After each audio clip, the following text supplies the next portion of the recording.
everybody. I'm Dr. Richard Day, and you're listening to the Chiro Business Mojo podcast. We're going to switch things up a little bit today. Today, my wife, Dr. Haley Day, is going to be conducting the interview. It's her first time through, so be nice to her. But she really enjoyed her interview with her guest, and that guest was Jennifer Gomm. She's a medical biller and coder. She's been in the industry for over 20 years. She received her medical billing and coding certification from Clark University, and she was the owner of Gomm Medical Billing. Now, that company was a multispecialty billing company, not just chiropractors, but 10 years ago, she started Gomm Chiropractic Billing just to focus solely on chiropractors and our collections. She did that because she really believes in the chiropractic philosophy and our holistic approach to care. Her belief and her passion for our care has been an asset to her in all of her everyday responsibilities when she goes to fight for the maximum reimbursement from insurance companies. She's really highly skilled in the area of personal injury as well as workers' comp, and she's taught chiropractic billing and coding courses in the Boston area for the last 6 years. Her love of business and entrepreneurship has also allowed her to mentor new and existing chiropractic offices. So let's get to it. I'm eager to hear this. All right, Jen, thank you so much for being here with us today. Thank you for having me. So Jen and I, we met a couple of years ago, and this is actually my first podcast interview. So give me a little a little break if I mess up things. But Jen and I met several years ago, working on our businesses online. Yes. And we've been doing our own billing in-house because that's what's worked for us so far. But I've always been curious about adding an outside biller in, and all the details of that. So Jen is on with us today, and can you tell us how you got into chiropractic billing? Sure, absolutely. It's a good story. So out of high school, I worked in a doctor's office. So really, I've done billing, I feel like, my whole life.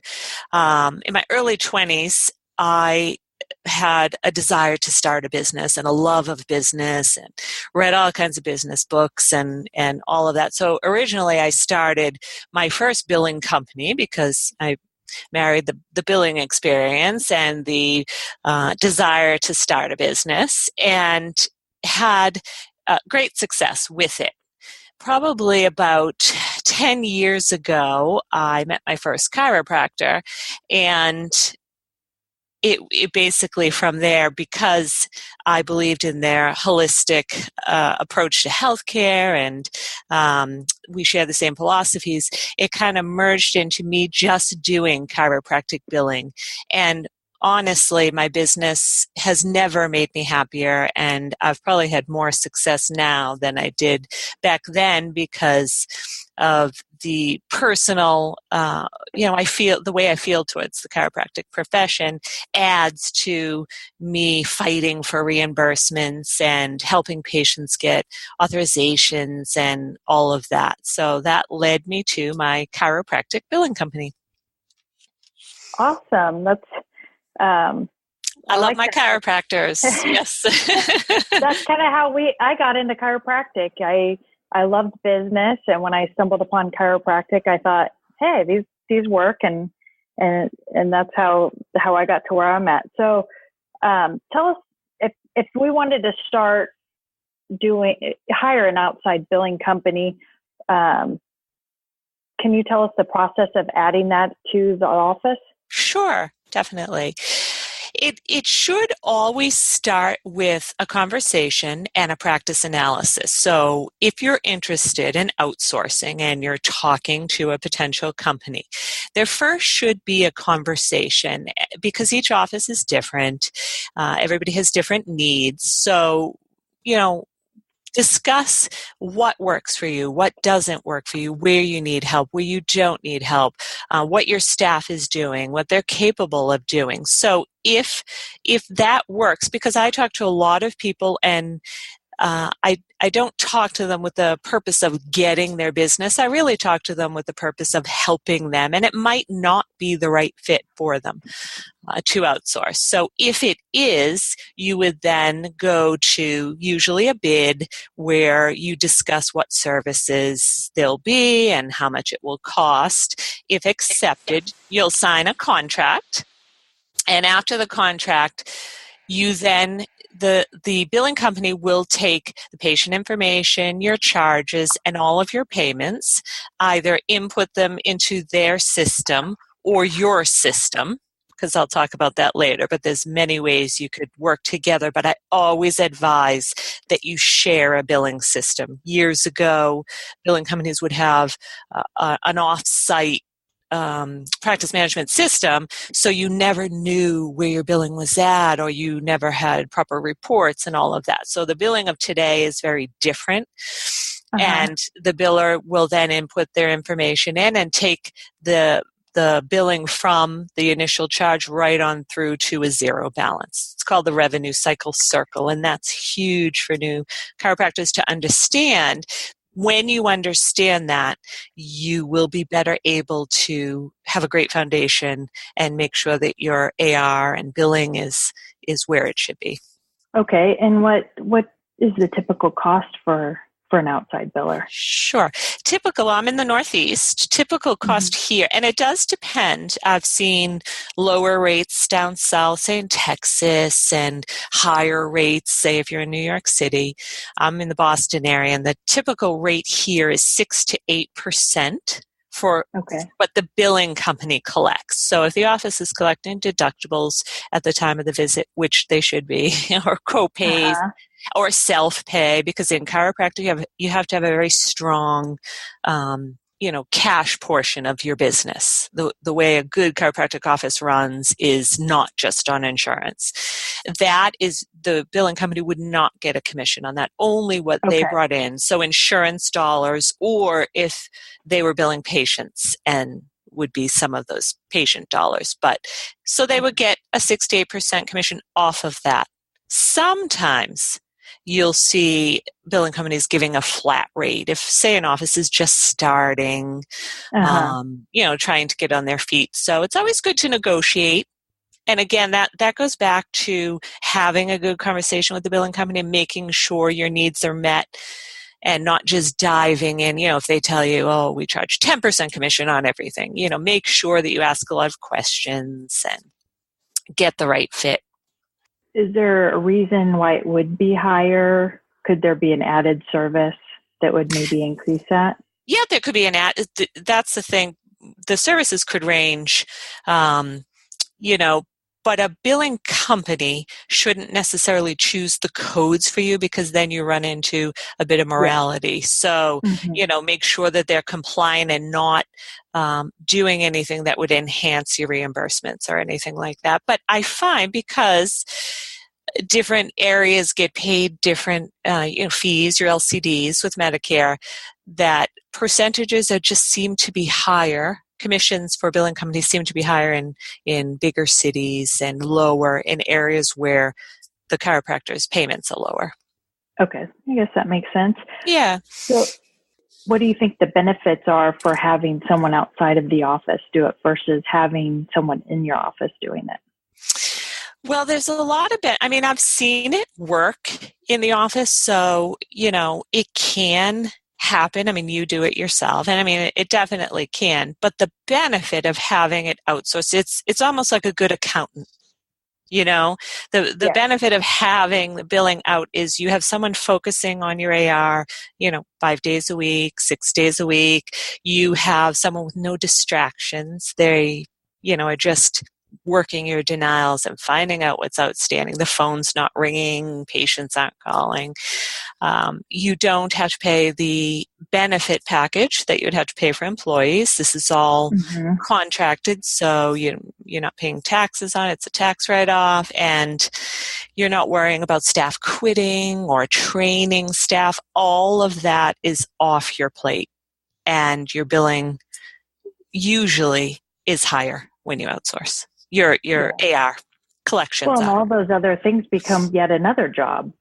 Exactly. There's so many jobs in the office. You have chiropractic Uh-huh. assisting and you have the marketing and, even when patients, the billing of today is very different than the billing years ago. We have eligibility that you have to make sure is done and referrals and auths and all of that is a full-time job in itself. And then you have to add the billing on top of that. So Hmm. yeah, it simplifies it And in the office. do you do much work on the front end of before you even send out the the claims? Do you check just to verify that things are inputted correctly? Yes, we call it code scrubbing. And a Mm-hmm. good software system will have a good code scrubbing ability. So before everything goes out, we check CPT codes, modifiers, fee schedules, facilities, everything before it goes out. So our denials and rejections, they are so low. And again, when you're hiring a company and they're specializing, so for chiropractors, we specialize in chiropractic. We've seen everything. We have the experience enough to know, oh my gosh, this happened. We know exactly how to fix that. Or, whoops, we spotted that's missing the AT modifier or whatever it is. We know enough to know upon looking exactly how it needs to be done. Yeah, and I think the reason for us that it's worked so well for us in house is Mm-hmm. because I'm separate of I'm not in the practice, so I'm almost like our own offsite biller, and Oh, I yes. yeah, so So, I'm kind of more focused than if you have someone a CA possibly doing the, the billing, then yeah, you have all the turnover and all that other stuff. exactly. And it's the multitasking.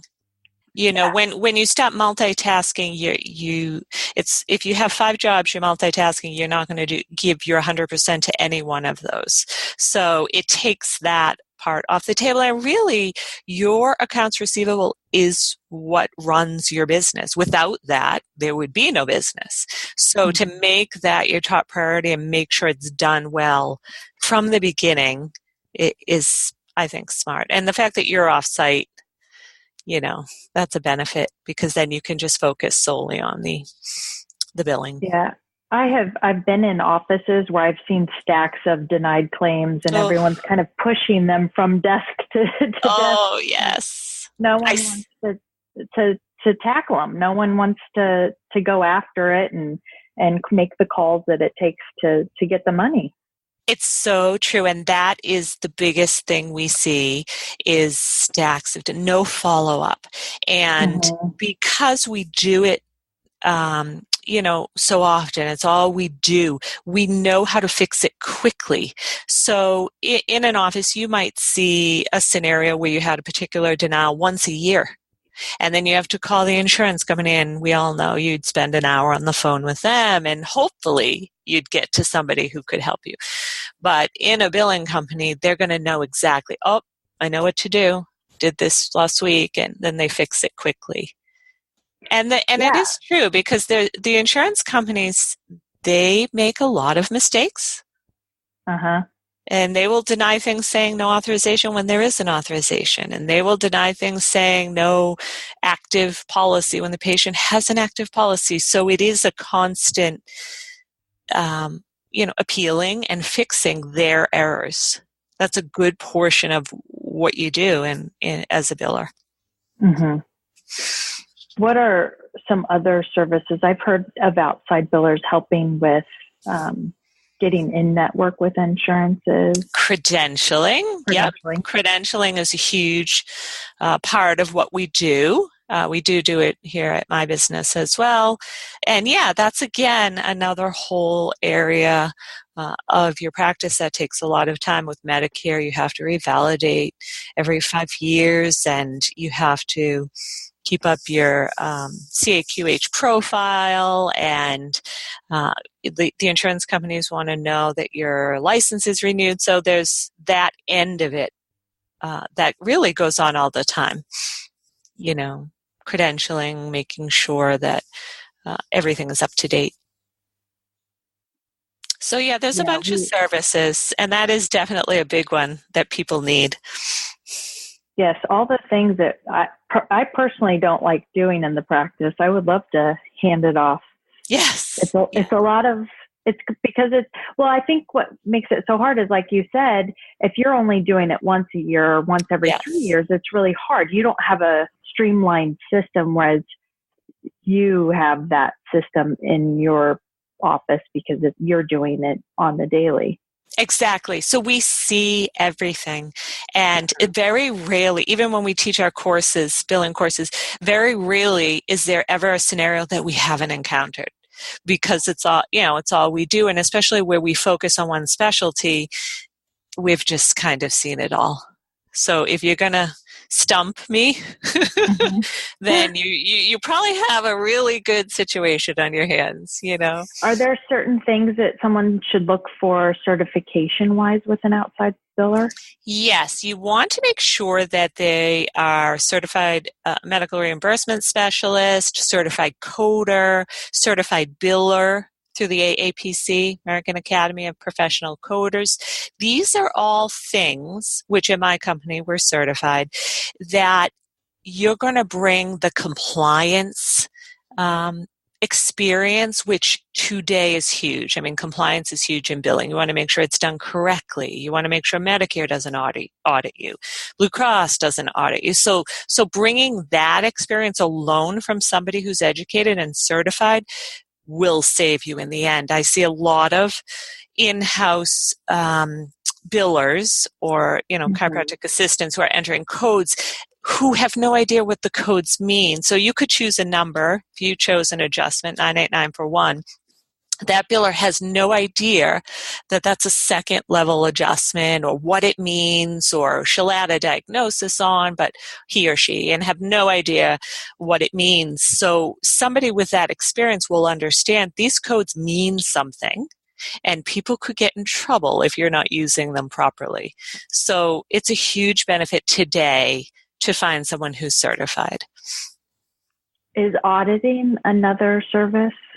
Yes. Okay. Yep, auditing definitely. Auditing records, auditing your billing, making sure you're not pattern coding, which is a huge no-no in the business. If your billing has the same procedure code and the same diagnosis, that's a red flag for the insurance company. So yes, auditing. Okay. And your billing and coding education as well, understanding what you can bill and that you should be billing for your services. Chiropractic and physical therapy share a lot of the same code set, and they do a lot of the same services, yet chiropractors aren't billing for them. They're just billing an adjustment. We see that a lot. And not understanding that, I could get paid for e-stim or traction or all of these things. And sometimes they're afraid because they think, I don't want to bill everything. I don't want to be on the radar. But you're on the radar no matter what. Well, underbilling's a problem. Underbilling, it's a problem. Yes. Yeah, it is. And in your business, and you want to thrive, because I always say you have to look at your business as a business with heart. I mean, obviously you're treating people. These are people and humans, and you're treating them, but it still is a business. And you kind of have to get a good combination of the two in order to be really successful. So you said there's a couple ways of doing it. You can bill, you bill through the office EHR, or they can submit the codes to you and you bill through your own. Yes. So the options. Usually the two options are, they have a great service, Log Me In. They have a couple other services where you can log into the company's actual billing software that they own. It's usually server-based. And that works well. We do that with some clients. Or they would send the billing to us, but I use a cloud-based system. I use Cario. And that enables the office to log in as well. So it's very transparent. They know what I'm doing. I know what they're doing. They can have complete control of their AR. That's why I said years ago, you would send your billing off to a billing company and then they would never see it. You'd never see the payments posted, the denials done, any of that. The billing today is all done together. And okay. And go if ahead. the doctor used the Cario with you, is that with all of their notes and everything, or that's on their own separate system in their office? It's cloud-based, so we log in together. So Okay. they have a little portal they log in, and we log in, and we work together. So they know exactly what's going on, what was billed. They can view EOBs. They can go to patient accounts and pull up statements. I honestly wouldn't have it any other way. I know it just, for me, if I owned a business and I was a chiropractor, that's how I would want it. I would want to see exactly what's going on. And with the log me in as well, if you're logging into their system, server-based system, then again, they're able to check. So you always want to be on top of your AR. Yes. So what would you say are the most important numbers to stay on top of if you have an outside biller, just to make sure everything's going through properly and your numbers are in line with before you started doing that, I would say?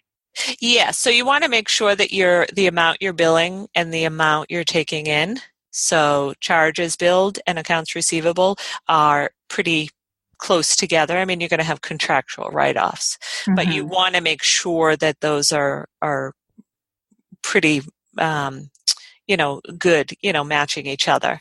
You want to run your aging reports, of course, follow up. You want to know what was billed. Is it followed up? Is it denied? What's happening with it.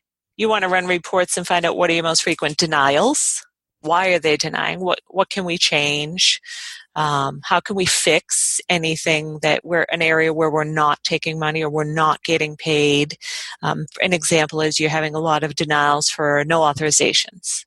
So how can we correct that? How can we have a routine or procedure policy in the office where the girls know exactly what to do? Oh, it's the 6th visit. We need to make sure this patient gets an auth. So keeping up on all of those things will make your business really strong. Mm-hmm. It's great that you work with the whole office to set up those systems. I think. Oh yeah, yes. It's hard to understand what business systems are until when you're a student and you don't have the business yet, but all of those systems that are necessary to be efficient and effective and do the best with what you've got. Yeah, yes, it's so true. And I find that one of the biggest issues is that organizing the office so that it just flows. And if you have an employee and you lose an employee, the next employee can step in and say, oh, okay, this is how it works. Mm-hmm. We get the new patient folder. We check the visit limit. To have those in place, those are the successful offices. The ones that are lacking that organization are the ones that struggle. Mm-hmm. Are you able to work with chiropractors all over the nation, or do you focus just in your location, your area? We can bill for anyone because we have the experience and certifications. We really could bill anywhere. Mm-hmm. It is beneficial to have someone in your area that understands the laws in your state and the little quirky insurance companies in your state and what they like and what they don't like. It is beneficial. So I have billed chiropractors all over. So, but my main base is the Northeast. And I feel like that's what I could do in my sleep. Not that I would want to. Well, but I could. We had our practice in Colorado and we have practice in Kansas, and it's completely different. Yes. Yeah, there's a lot of laws that, in each state. There's a lot of insurance companies that are different. I know New York is different from Boston, and then Maine. You have your no-fault states, your at-fault states when it comes to personal injury and all of that. So those laws, of course, it would be beneficial to have somebody with experience in your state, definitely. Okay, because I see a lot of people in chiropractic groups on Facebook, and they're asking for their, what outside biller are you using? But, if you're in Florida and somebody says they love theirs in Washington, maybe you should look for somebody in your area. Yeah, absolutely. And, reach out to people and talk to them. And when you talk to someone, you'll get a feel for, if it's a good fit and if they are knowledgeable. I always say that the best thing to do in business, have an hour conversation with somebody and pick their brain, and then you'll understand, oh, okay, they do know my area. Get referrals, call other doctors that they're working for and find out how they work. That's huge too. So you might find somebody that would know the laws in your state, but an expert would work in your state. Yes. Do you have an opinion of EHR systems? Have you used a lot of different ones? I feel like in my I'm lucky that I have a lot of computer skill. I love computers, so I'm able to almost master any software. Yes, I have my favorites and I have my least favorites, but I won't tell you my least favorites. Okay, that's fine. Yeah. There's some very simple, smooth working EHRs. Well, ChiroTouch, of course. Their note taking is great. WebPT, even though it's made for PTs, the company itself is just a great company. They have a great support plan, and their software, their notes look really great. As far as AR and the financial practice management side, to me, Cario is number one. Cario allows you to get your finances. It just, if a claim's not paid in 10 days, it puts it in a unpaid category, and then you work that category, and then a denial. So for me, because I'm just focusing on the AR and making sure everything's paid and accounted for, and nothing's left outstanding, that works best for me. It might not work best for a Chiro when it comes to note taking, and it depends on what you like. I always say this: don't ever spend a lot on your software. The software of today makes it so that there's many options that you can go in and not break the bank, especially if you're a new chiropractor and the budget is small. And I've seen this. I went into an office once where they paid $15,000 for software, and it was terrible. And they didn't even have any money coming in yet. So that I would not recommend. I would start with a simple, low-cost software till you kind of get your footing and understand it a bit before you make any big purchases. Yeah, when we started, we were lucky. We started as a cash practice, and we used paper for 2 years. Yeah. So we weren't spending anything for those 2 years. But then we decided to take insurance, and we bought ChiroTouch. But we had money coming in, so it worked. Yeah, exactly. Well, that's the thing. That's why I say at first, wait a bit. But then, because ChiroTouch does, there are bells and whistles as a chiro that, the EHR portion, they do a great note, and they also prompt you to be compliant. And I like that. That portion of it I find good, because the note taking is always a big issue in this field, and, making sure you're taking proper notes and that they would pass an audit. So it definitely is great for that. What are some of the biggest issues you see when you take over an account from another biller or from the chiropractor themselves? I would say the biggest issues are, well, number one, no follow-up. That is always the biggest issue. The claim charges get billed, patients are seen, charges are billed, and nothing's ever done after that. Some might pay, some might not pay, whatever it is. The aging report, which you should live by as a biller, is, 570 pages long. I have seen that. That's probably the biggest thing I have seen over and over again in my career. No follow-up. This aging report, that they don't even know that there is an aging report or how to run it. And I'm always like, oh my gosh. But that's the biggest problem I see. I help a lot of new chiropractors. So they're just maybe in their first year, but they aren't doing daily reports or aged receivables or outstanding claims. And so helping them find those reports, work through them, clean it up, and so that they can carry on, and then to keep up with it. And to keep up with it. And when you work your software, all the billing software has the same features. And when you understand the revenue cycle circle, you understand how it works, and you want to start with the patient calling, really, because then you want to do eligibility and you want to make sure that their, the insurance is active. Mm-hmm. Then you want to inform the patient, because this is, you don't want an upset patient because you didn't tell them what their benefits were. And then it goes to the charge, to sending it electronically, to posting payments or working denials, to either a patient balance or paid in full. And that's the complete cycle. And when you understand that and how to work your software so that you're doing these tasks every day, you won't have anything left over. You won't have a big aging report. Mm-hmm. Yeah, I would say that's the biggest, a lack of organization, no follow-up, and then no eligibility or authorizations. I would say those are the biggest issues that I see when I have to take over an account that is struggling. Okay. You do have a history of working with chiropractors, being in their offices, around their staff. What are some common traits of successful chiropractors? Oh, I like this question. I get asked this a lot, actually.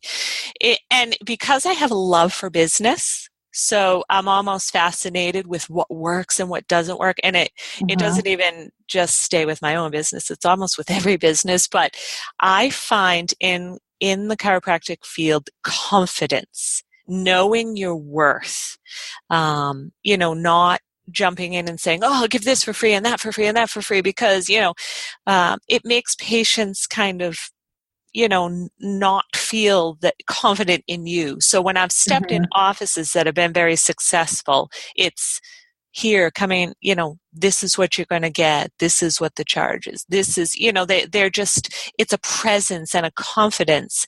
Those offices always succeed. Mm-hmm. So yeah, I would say that's probably, the biggest thing I would see in the successful offices. Also, you can analyze your market. What is there a need for in your area, whether it be nutrition or exercise or anything additional, Yeah, definitely. I think to your point about the confidence, I think you can visualize that. Yes. I think if you need to role play in your head, your day, your interaction with patients, your interaction with your staff or with your boss, if you're an associate, but visualizing those interactions and what would you say and what would a confident you say to that person and how would you feel saying that and going through those motions almost like an Olympic athlete does. Go through the motions of their sport. You go through the motions of your sport, your practice. That is right on. Yes, that's very true. And when you know your worth and you're confident, your business grows and your patients will come and they'll stay forever. I know.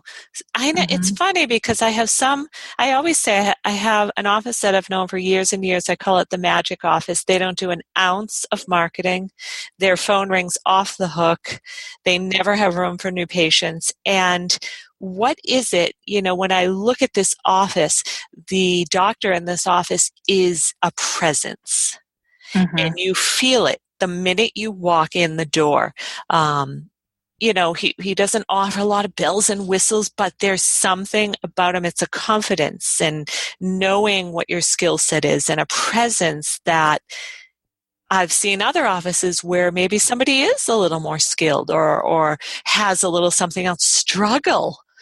So yeah, it definitely is. And you're right to think about. I think that's an important point too, that you don't need all of those bells and whistles. That's not it. Those are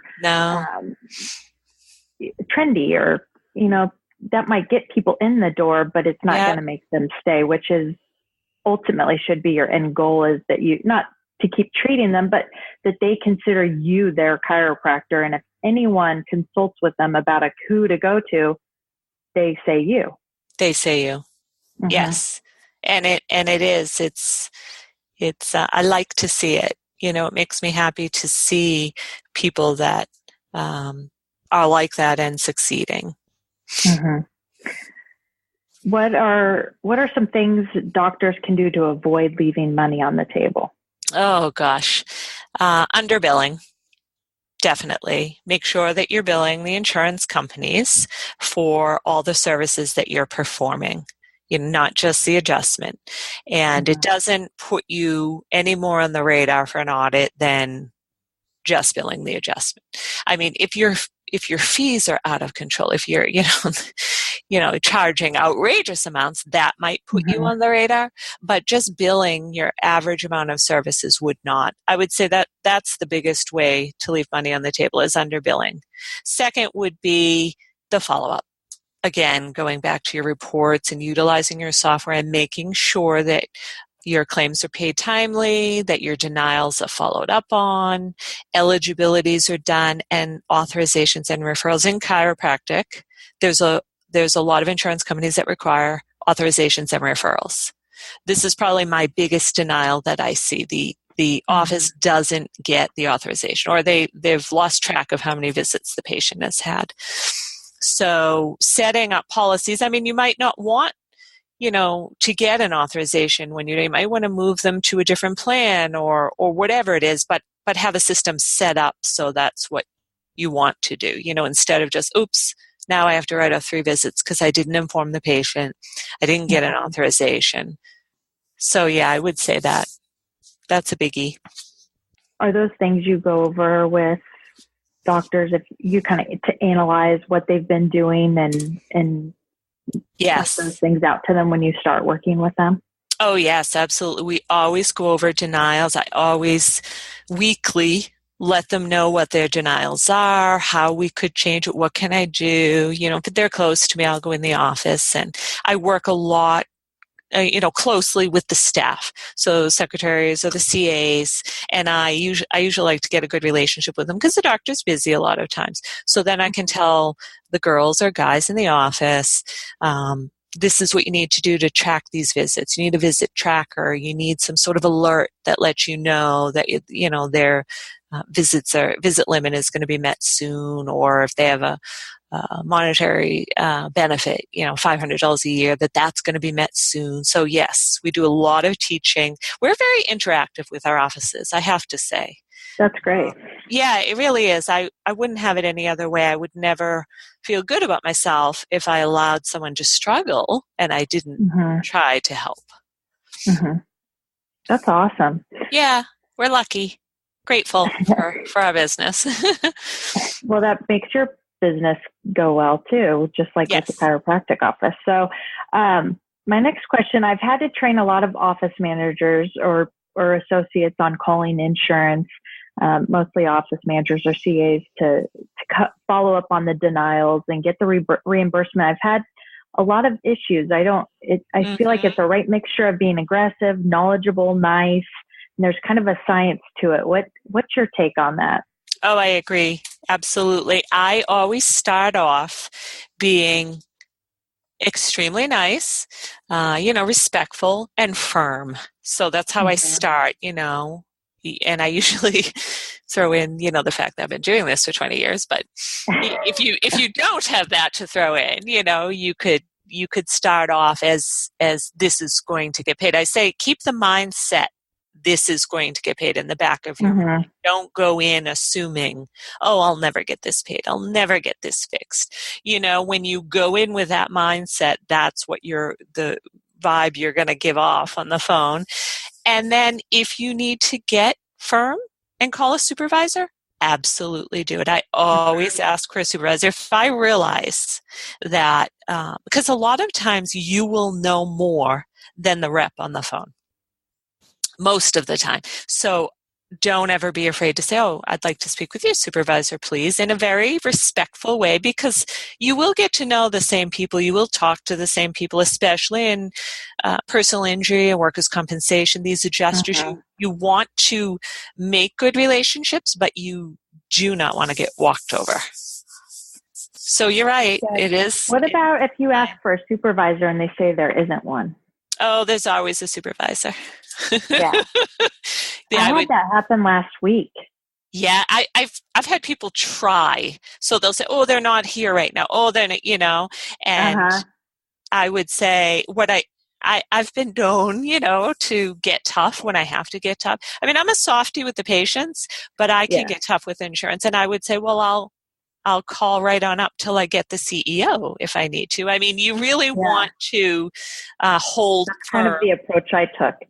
Yes. I mean, everybody jokes that I'm the one to go in because when you've been doing it long enough, and there is a supervisor, and there's going to be a CEO and a president and whoever you can get the name of, and it's a tricky. It is. I had one patient that had an MBA, but the MBA had ended and switched to her health insurance. Yes. And it took me probably 2 or 3 hours.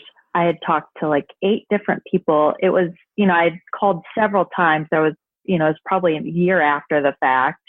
And, I finally got it, but good grief. They're not going to make it easy on you. They're not going to make it easy. Be in it to win it. I like that your mindset is, setting your mindset. I think that's a great way to think about it. It really is. And I've always done that, just in the back of my mind. And when I train people, I always say, when your mindset is, I'm going to get this paid and I'm going to do it, you will do it. But if you're stressed and you're thinking, oh, I'll never do this, we never get paid for anything, then you're probably not going to get paid for it. So mindset is huge. And I mean, it's hard. It's a stressful job. Insurance is stressful. And, some chiropractors are doing it on their own. I've seen that, they don't have stuff. So you're juggling a lot of jobs and it can be a daunting task if you're a one-man show. If you're a one-man show, it definitely is. Yes. And I saw someone post the other day. She uses an outside biller, and she's decided that until she's bringing in $750,000 a year, it doesn't make any sense to have it in house. But if somebody does bring it in house, what do you think they should look for when hiring for the position? Well, the biller of today has to have very good computer skills. Because this job requires, 90% of what we send is electronic. Your appeals are electronic. Your corrected claims are electronic. Your auths and eligibilities are all electronic. So they have to have computer skills. Secondly, billing experience. So you want to make sure that somebody has billed before, if you can find this, that they know what they're doing. And the biggest bonus would be to have a certification. So a certified biller, certified coder, that would be the biggest bonus. Interesting. It kind of seems like to me maybe going with an outside biller makes the most sense until you can afford that type of person, because you don't want to hand it off to someone who you have to train. That's a very expensive. And anything that they're going to miss can get expensive. So. Yeah, it is true. And in my experience, and it's a rare few offices, but in my experience, the collections were always higher when they outsourced because of the multitasking and all of that. I have seen a few offices where they were lucky enough just to get someone amazing, but it was rare. So it's hard. And then if you do find somebody amazing, which I've seen this as well, and they're working for you for a year or two, then they leave. And then you're back to square one, where when you outsource, you're not worried about somebody quitting or, any sort of change. I saw that with someone I graduated with. I think, when he first opened, he had somebody with him for almost the first 10 years, and then they quit. And he had personally had no idea. How to do the software or any of it. So how long have you had your business? So I've been doing this for about 20 years, just chiropractic for about 10. Okay. So I've just been working with chiros for the last 10, and it's really been the best part of my business. It really has. Before that, it wasn't the same sort of vibe to my business that it is now. We're good people. Yeah. Right? Yes, I think so. What's one challenge that you've had to overcome in your business? I would say the biggest challenge when I was hiring staff, I thought in the beginning I would hire someone who didn't have experience and pay less, so I wouldn't pay a higher rate, and train them myself. I learned that this caused me a large amount of stress and basically was 3 times the work. So when I hire someone now, I hire someone with experience. And then, when I give them a task or they start to do things, they can actually do them and it doesn't fall back on me. So that was probably the That's biggest good. thing. I like that. Yeah, it really was a big lesson to learn. It took me a while. I kept doing the same thing, which I don't know, in business, that's what I would say. If something doesn't work, learn the first time, but I kept doing it and training people and spending all this time. I wanted them to do it my way, which is great. But in the end, when I hired someone experienced and then told them how I wanted it done, it was a piece of cake. Best thing I ever did. That's awesome. Do you have any daily rituals or habits that you do? Yes, definitely. Every night I write a to-do list for the next day. So I have a calendar and I keep my Google Calendar, but I even print it out sometimes and write it so that my mind can kind of rest afterwards and I know that I'll get everything done. And then in the morning, I always think of or try to write down, which it's hard sometimes, what I'm grateful for. That's good. Yeah.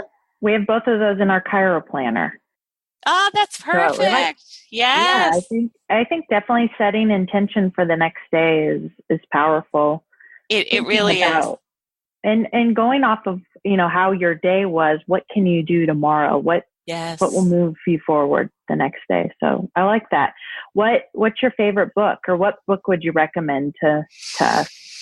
Oh my gosh, there's so many. I've probably read everyone on the market because I have an obsession with business books.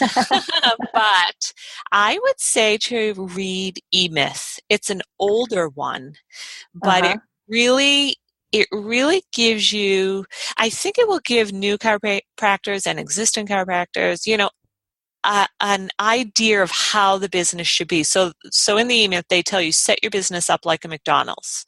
You flip the burgers, you add the bun, you put on the ketchup. Well, in your office, that's how it should run, so that, if you lost a staff member or, something changed, everybody knows how to, okay, the patient calls, we have the new call intake, let's get their insurance. The second step is, let's do the eligibility. Do they need any authorizations? The third step, making sure they're coming in and we're explaining the benefits. But when it's run in that manner, everybody knows what to do, and it will take the stress off the business owner. So yeah, I think, and that's, like I said, it's hard for students to understand that whole business system, how it's so important. And I think we talk about it a lot, and they kind of wonder what is a business system, but it's just everything. It's everything. It's how you operate, your whole procedures. So is that something you guys offer? Do you do procedure manuals, or? We have not. We've been asked. We don't have anything right now, but there's always the brainstorming of what's to come, because I know there's always, if there was more time in the day, but that really is such a huge part of, helping run a successful business. So I'll put it on my to-do list tonight. What's the best business advice you've ever received? Probably to find your niche, know what you're good at, and hone in on it. For me, it was chiropractic. Like I said, my business before, it was good and successful and everything, but really, I hit my sweet spot when I focused on the one specialty. And know your worth. Really know your worth. Yeah. Be confident. The most successful businesses have that presence, like we talked about. For sure. That's definitely something we talk about. Well, I appreciate you so much for coming on. You have so much information, and is there a way for people to connect with you, find you if they're interested? Sure, absolutely. You can email me at gomm, GOMMJENNIFER @gmail.com. You can find me at the chiropracticbillinghub.com, or you can call me at 866-298-7907, extension 1. And thank you so much for having me. It's always a pleasure to talk business. Awesome. We'll talk again. Yes, wonderful. Thank you. And take care. Bye-bye. You too. Bye-bye.